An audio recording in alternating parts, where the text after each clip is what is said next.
Чамд миний тав тухыг алдагдуулах ямар шалтгаан байдаг вүлээ? Үнэн өчөхгүй болов чамд би үзүүлээд өгнө шүү. Багшаа, би танаас амжилтлан гоё. Та надад кунфугийнхаа эрдмээс зааж өгөөч. Би миний эцгийг хөнөөсөн тэр мөн Минлигээс өшөөгөө аваад ариун судраа буцааж авах гэсэн юм. Би танаас гуйж байна. Кунфу сурах тийм амархан гэж одоо юу чи? Тэгээд ч манайх эсэлтэй аваад дууссан. Өөр арга байхгүй. Багшаа түр хүлээ. Хэрвээ танд өгстэй бол байгаа бүхнээ би танд өгье.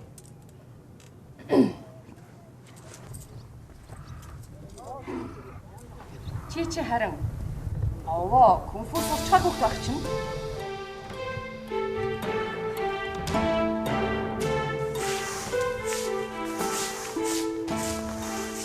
Өнөөдрөөс бэлтгэлтэй шууд орно.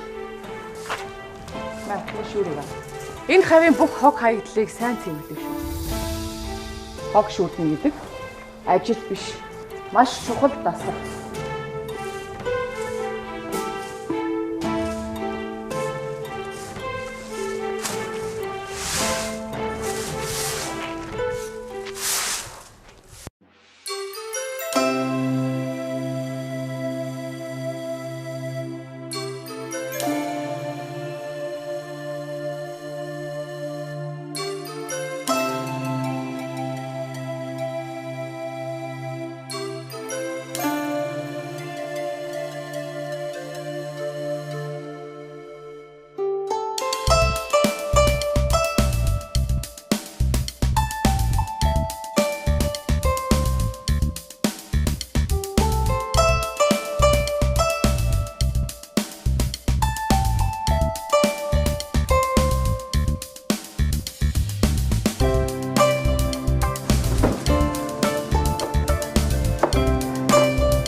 Цаг нь болж.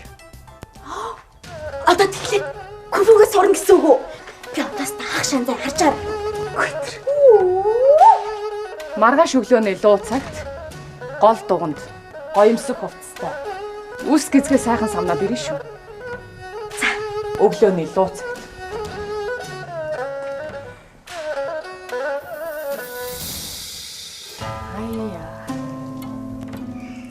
Манай цасан царайтай, салхин уруултай, сарангуй нэгтэй ганцхан зууны хэнцэр цэцгийн дэлбэн энэ байна да. Апаад онцсан хин. Гэрийн ажил гаргуу гэж ихтэй хишв. Царай зүс сайтай. Би хаач давгүй сайхан амтан байгаа үсттэй. Аа. Сайхан өсгөө байна. Энэ бүсгүйг эхнэрийн болгож яав. гэлээ. Багшаа. Багшаа. Багшаа. Таач одоо яаж байгаа хэрэг вэ? Би танаас кунфу заадаг гэж гуйсан болохоос ш. Нөхөд яагаад өгөө гэж гуйгаагүй үсттэй. Үгүй тасан ч гэсэн очиж 90 өвдөг нийлсэн хөгшин махта яах вэ? Дуугайд. Чи л өөрөө эцгийнхээ өршөөг Минлигээс авмаар анги үсттэй. Үгүй тийм л дээ. Тэгээд яагав? Тэр чинь Минлигийн эцэг. Чи хэдий кунфу сурсан ч Минлиг гүцэхгүй. Тэрний оронд хойд их нь болчихвол насан туршдаа зовоож чадна шүү дээ.